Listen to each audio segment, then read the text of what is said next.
1,000 lives, displacing an estimated 7 million Sudanese. The international media are no longer paying close attention, a lack of interest which began on October 7th. Getting this story out to the world are Sudanese journalists inside the country, abroad. People like Ismail Kushkush, a Sudanese-American writer who left Khartoum just as the war broke out, and Yasmin Abdelmajid, an author, broadcaster, and editor at the website Eyes on Sudan. The Listening Post spoke with both of them on Sudan of crisis and why the news media have failed to convey the scale of the story. So, do you feel like the story you have The story of Sudan, looking back at the end of 2023, is one that I find really dispiriting, actually. The Khartoum that I left, that I last saw in 2020, but it's also dealing with it in a national media context where there are other wars that people pay more attention to. And it feels like the Sudanese people are mourning and grieving alone. Displaced, over 1 million people are now refugees in neighboring countries. Amount of deaths that have been reported, according to UN numbers, at least 10,000, probably higher. So I think we do have one of the largest catastrophes of last year still unfolding and still ongoing.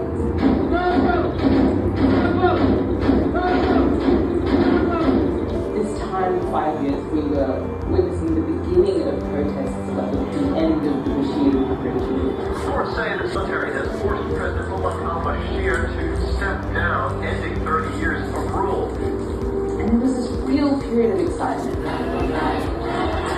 It felt like, finally, we were going to be known for something apart from a genocide in Darfur, apart from the longest civil war. Sudan's December Revolution, copying world attention, outstanding, largely non-violent in recent decades, provided images that I thought were very unforgettable. Many in the world will remember the image of Ala Salah, a young Sudanese woman who mounted a car and raised her hand, dressed in a traditional Sudanese toga. The one image that, for me, that remained in my mind really was April 6th, a few days before the removal of Bashir, was to see the amount of protesters in front of the army headquarters. I thought that was a game changer. To me, that signaled that the end of the government was near.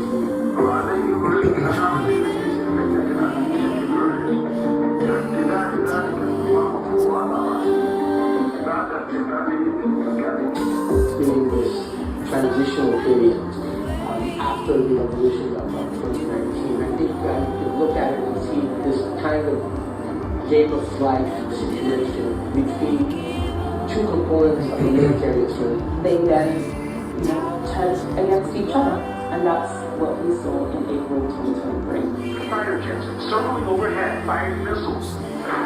Gunfire interrupting the live television broadcast. The two main belligerents, as we like to call them, are Hemedi, who's the head of the Rapid Support Forces, and Han, who's the head of the Sudanese Armed Forces. Both Hemedi and Burhan worked together in 2021 to overthrow the Transitional Council and declare that they're protecting the revolution. Of course they were not. It was about returning Sudan to a military, autocratic regime.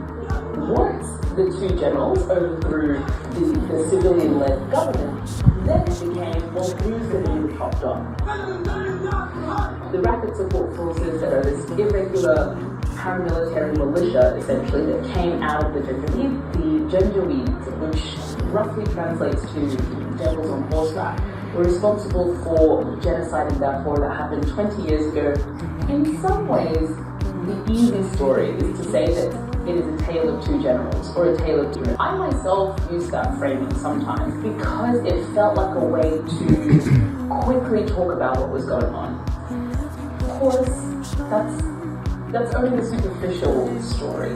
The real story is about a challenge that Sudan has faced over the decades since independence, and that is, how do you govern a country like Sudan without being a general. I have lots of different ideas for why Sudan doesn't get the attention internationally that others do.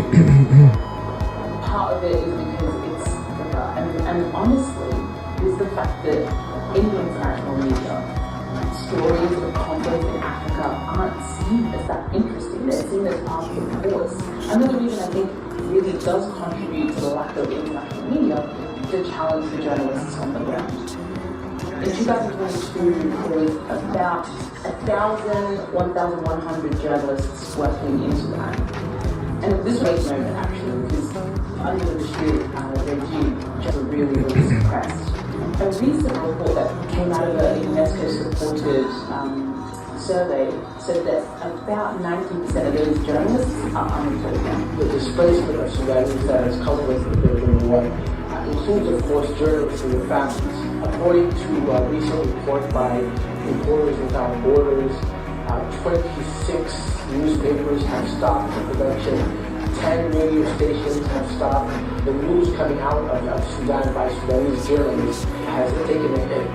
And that includes journalists who normally work with international news outlets, ground producers, fixers, translators, freelancers. But there are, of course, some Sudanese news outlets that I think are still doing some good work. Daily the Banga has become the source of information. Sudan Tribune. Of course, these are news outlets that have bases outside of Sudan. So I think the role of the diaspora, there's played an important role in covering Sudan. There's quite a lot of pressure on those particular journalists to communicate what is happening to the world, especially those who are reporting in English.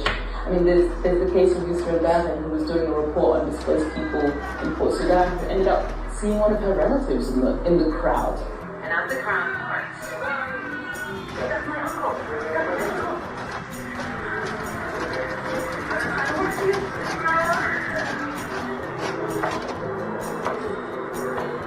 it really sums up the challenge for journalists in Sudan, trying also to report to the rest of the world.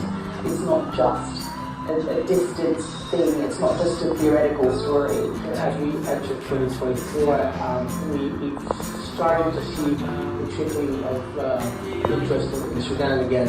Trying to keep attention to what is happening in Sudan is something that's important, especially that many of us think that as bad as the situation is in Sudan, it still can get worse. It is moving into a situation where Sudan easily become what Somalia and Afghanistan were in the 90s. The complete collapse of the state, and I think that would just simply be a disastrous situation. I spend a lot of my time feeling like I'm in two selves. There's a self that lives in London, that is physically safe, that has coffee in my house in the morning, and there's the self that is in the conflict, that is watching the news, that is seeing the images of babies dying in orphanages left alone because nobody's there to save them, women that describe awful abuses that have been visited on their bodies, and also feeling this pressure to really do something about it, because that responsibility is real. And I think there is some sense, whether it's a diaspora saviorism mentality, whether it's, the idea that we want to be able to just fix it, but we have to be able to just focus on what is within your control, who are the individual people can help, what are the individual stories you can share that we can. If all it is today is sending a message to every single one of your family and checking that they're alive, that's the important thing. That has a place to. In closing, frequent viewers of our program will have noted that piece on Sudan and our previous mention of the situation in Ecuador are the first stories we have done since October 7th that have not been about Israel's war on Gaza. And we still have some more catching up to do on developments in other countries and regions, stories rich in media angles, the kind that we've covered in the more than 15 years of doing this show. That is not to say, though, that we're turning our back on the Gaza story. We'll stay on, from the court case in The Hague to the devastation on the ground and all of the geopolitical aspects. We're not moving on, just trying to keep up. the rest of the world. We'll see you next time here for Listen.